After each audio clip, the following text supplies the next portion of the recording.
కాంగ్రెస్ గెలవడానికి ప్రధాన కారణము మా ప్రియతమ నాయకుడు ముఖ్యమంత్రి రేవంత్ రెడ్డి గారు.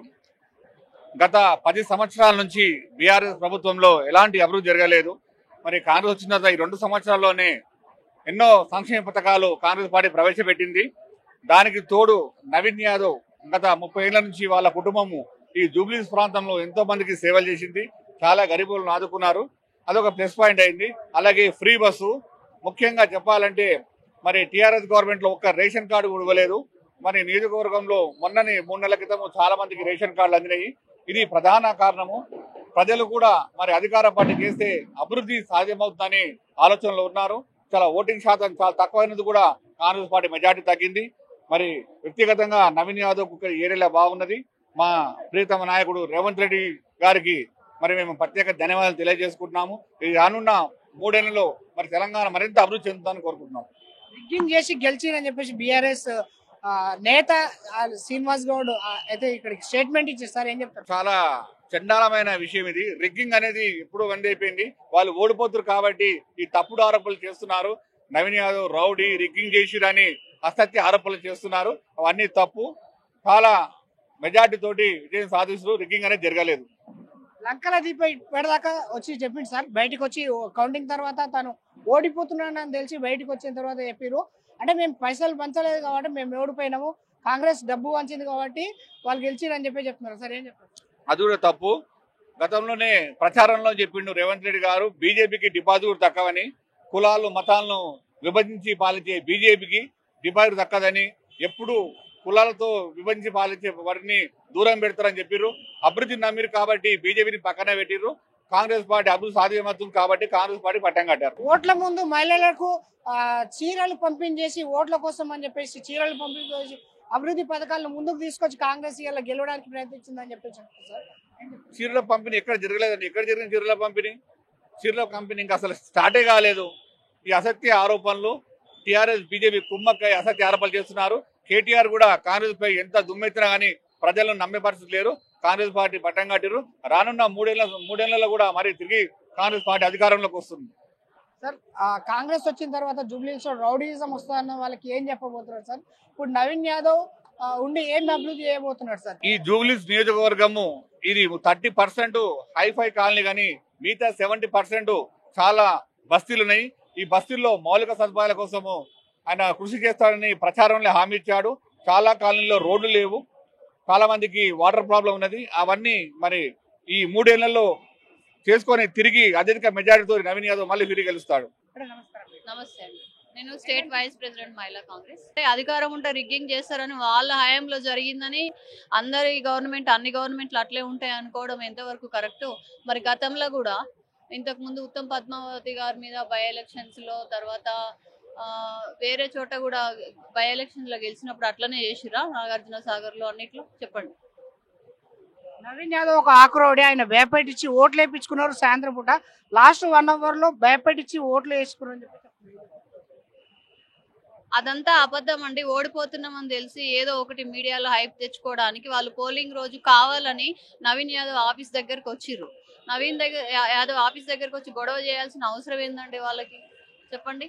జూబ్లీహిల్స్ నవీన్ విజయం తర్వాత చాలా అభివృద్ధి చెందబోతుంది. విజయానికి ముందే ఆయన రేవంత్ రెడ్డి గారితో మాట్లాడి 200 కోట్ల ఫండ్ శాంక్షన్ చేయించాడు. ఇప్పటి వరకు ఎలాంటి ఎడ్యుకేషన్ ఇన్స్టిట్యూట్స్ కూడా గవర్నమెంట్ కాలేజెస్ కూడా లేవు. తర్వాత నాలాలు కానీ, సీసీ రోడ్లు కానీ, స్ట్రీట్ లైట్స్ కానీ ఏవి కూడా జూబ్లీహిల్స్ లో స్లమ్స్ అన్ని అట్లనే ఉన్నాయి. 3 సార్లు బీఆర్ఎస్ ని గెలిపించినా కూడా ఎలాంటి డెవలప్మెంట్ లేదని ఇవాళ నవీన్ కి పట్టం కట్టిరు ప్రజలు. ఈ రోజు మాకు ఎంత సంతోషంగా ఉందంటే చెప్పుకోదు, అంత సంతోషంగా ఉంది. ఎంతో మంది ఎన్నో షరతులు కట్టారు. ఇప్పుడు వాళ్ళందరూ ఎక్కడ వెళ్ళారు? ఇప్పుడు చెప్పమని వచ్చి మాట్లాడమనండి.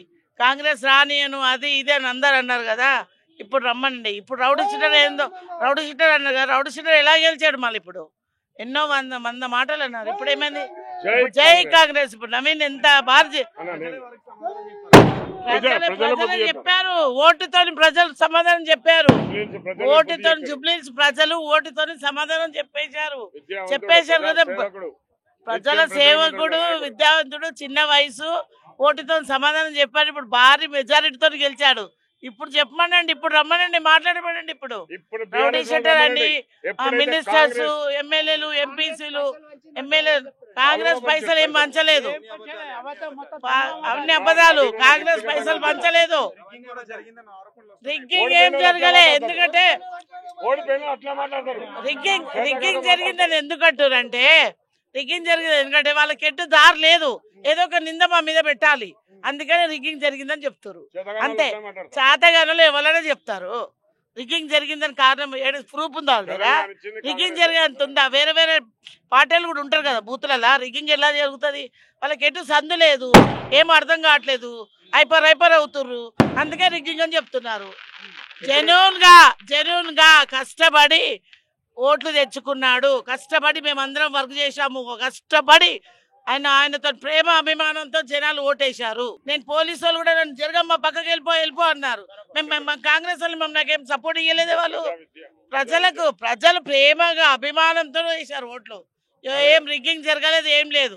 అదంతా నవీన్ అభిమానం. ఇవాళది కాదు, నిన్నటిది కాదు. నవీన్ అభిమానం ఏండ్ల నాటిది.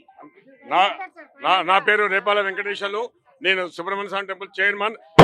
ఎప్పుడైతే కాంగ్రెస్ క్యాండిడేట్ నవీన్ యాదవ్ గారు పేరు డిక్లేర్ చేశారో, ఎప్పుడైతే ఏఐసిసి కాంగ్రెస్ పేరు నవీన్ యాదవ్ గారు డిక్లేర్ చేశారో ఆ రోజే బీఆర్ఎస్ కి భయం రాష్ట్ర సమితి అయిపోయింది. భయం పట్టుకుంది.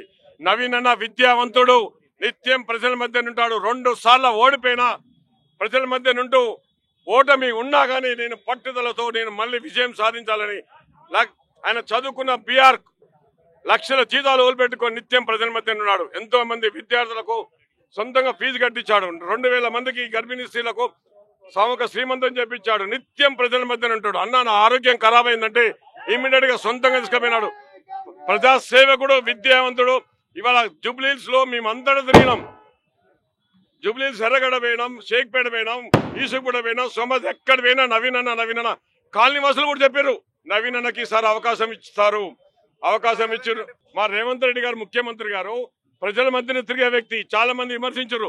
మన సీఎం గారు కూడా 7 రోజులు గల్లీ తిరిగినండి. అన్న ప్రజానాయకుడు గల్లీలు తిరుగుతాడు. పార్టీ యొక్క నాయకుడు ఆయన, ప్రజల నుంచి వచ్చిన నాయకుడు. ఈ స్పందన జూబ్లీహిల్స్ ప్రజల వల్ల వచ్చింది విజయం.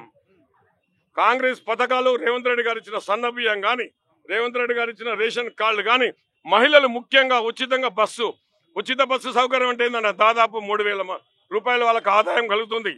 తల్లిగారింటి పోవాలన్నా, గుడికి పోవాలన్నా, మొక్కులు తీర్చుకోవాలని ఇవాళ రేవంత్ రెడ్డి గారు చేసిన బస్సు సౌకర్యం. ఇవాళ కాంగ్రెస్ విజయం. తెలంగాణ గడ్డ కాంగ్రెస్ అడ్డ. ఇది రేవంత్ రెడ్డి గారి నాయకత్వంలో జూబ్లీహిల్స్ ప్రజలు మంచి విజయం ఇచ్చారు. ఇది జూబ్లీహిల్స్ ప్రజల విజయం. ఇది ప్రజా పాలన. కాంగ్రెస్ పథకాలు. తెలంగాణ బీఆర్ఎస్ పార్టీ పని అయిపోయింది. ఇక ఫ్యూచర్ లో తెలంగాణ ఇచ్చింది కాంగ్రెస్. తెలంగాణ ఉండేది కాంగ్రెస్. మళ్ళీ రేవంత్ రెడ్డి గారు సీఎం గారు.